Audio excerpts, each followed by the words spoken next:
बिस्मिल्लाहिर्रहमानिर्रहीम अस्सलाम वालेकुम नाज़रीन। मैं हूँ आपका मेज़बान दानिश अंसारी और आप देख रहे हैं मेरा YouTube channel Danish Ansari official. नाज़रीन, आज हम जिस शख्सियत से बात करने वाले हैं उसकी तारुफ़ क्यों पाकिस्तानी अमेरिकन स्टोरी के मलिक महबूब साहब। अस्सलाम वालेकुम मलिक साहब, कैसे हैं आप? वालेकुम अस्सलाम, कैसे हैं आप सर? अल्लाह का शुक्र है। अल्हम्दुलिल्लाह मलिक साहब, मैं भी ठीक हूँ। मलिक साहब, पॉलिटिकल सिचुएशन मुल्क में जो है वो बड़ी तेज़ी से चेंज हो रही है। आज से 17 रोज़ कबल आपने प्रेडिक्शन की थी, आपने बताया था कि मुल्क में प्रोटेस्ट दिखाई दे रहे हैं, धरने, एहतजाज दिखाई दे रहे हैं। फिर हमने देखा जमात इस्लामी ने भी एक जलसा किया, 3 रोज़ का ये एहतजाज भी था, जलसा भी था उनका। फिर हमने देखा मौलाना फज़लुर रहमान ने 27वीं आईनी तरमीम को मुकम्मल तौर पे मुस्तरद कर दिया और उसके खिलाफ तहरीक चलाने का ऐलान किया। बड़ा बयान उनकी तरफ से आया। फिर हमने देखा अलीमा खान और उनकी बहनों ने धरना दिया डेला जेल के सामने और बड़े बुरे हालात रहे।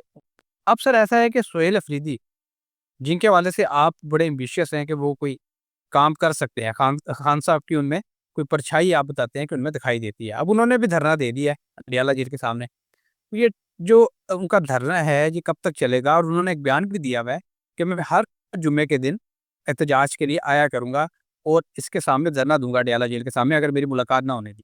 क्या मामला दिखाई दे रहे हैं मुल्क में? पॉलिटिकल सिचुएशन क्या दिखाई दे रही है? पॉलिटिकल सिचुएशन बहुत ख़राब है।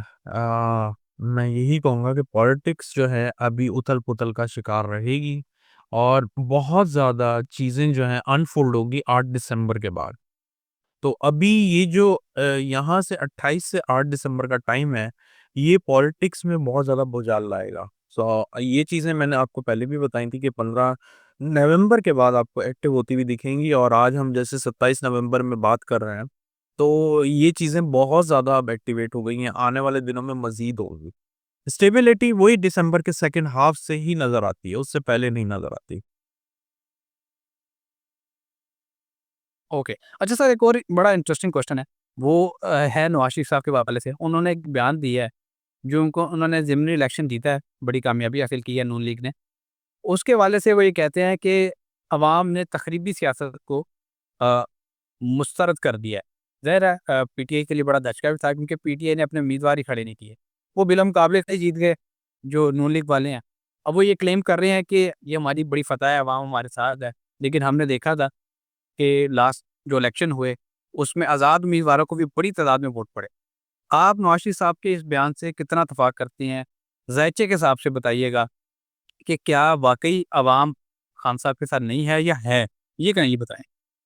बात ये है कि वो हैं रिटायर्ड पर्सन, रिटायर्ड पॉलिटिशियन भी कहा जाए तो गलत नहीं होगा। तो उनके जो कमेंट्स हैं उसके ऊपर तो पहले मुझे नहीं लगता कि कोई इतनी बड़ी बात मायने रखती। दूसरी बात, अवाम डेफ़िनिटली इमरान खान के साथ है। ये तो पॉलिटिक्स में इतना मेस है या यूँ कहा जाए कि धांधली है जिसकी वज़ह से चीज़ें इतनी खुल के नहीं आती।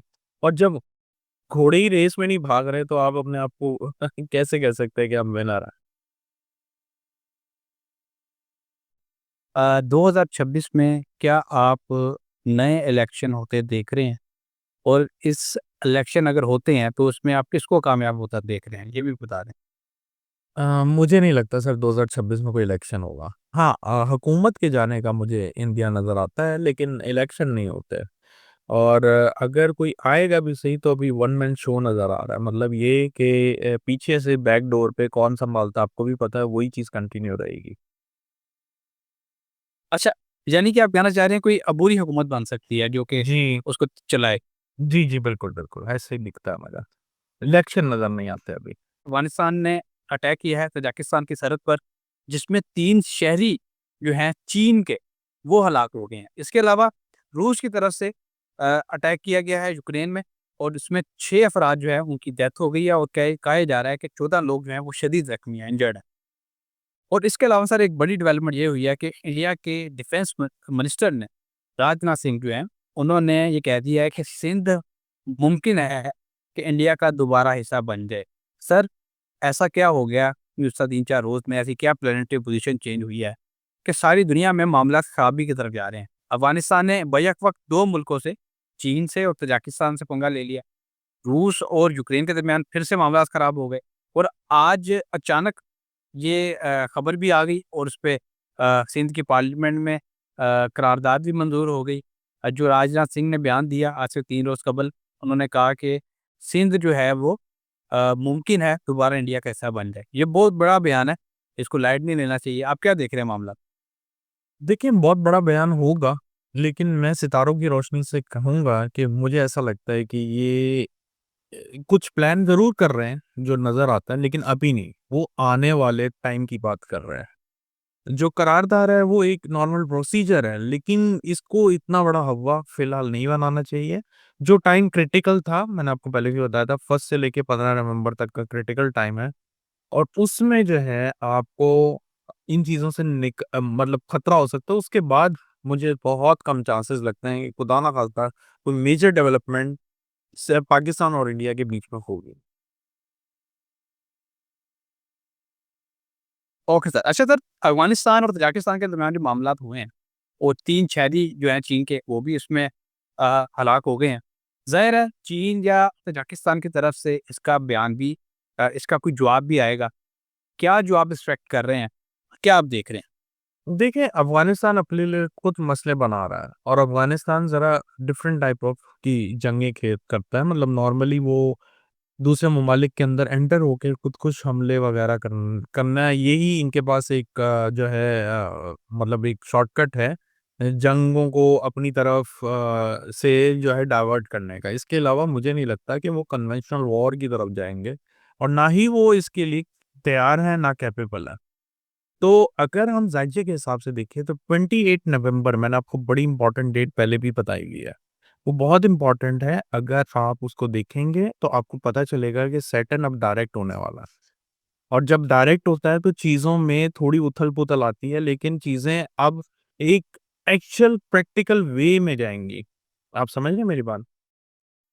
इसके बाद अब चीज़ों में नया मोड़ एक्सपेक्ट कर सकते हैं, लेकिन बार-बार नई से नई तब्दीलियाँ अभी नज़र नहीं आती।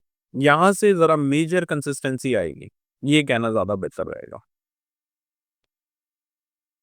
Okay sir. अच्छा सर, अफ़गानिस्तान की तरफ से जो ये बयान दिया गया, आज से तकरीबन 2 हफ़्ते पहले उन्होंने कहा कि हम 4000 खुदकुश बमबार जो हैं वो पाकिस्तान उनको ट्रेन करके भेज रहे हैं।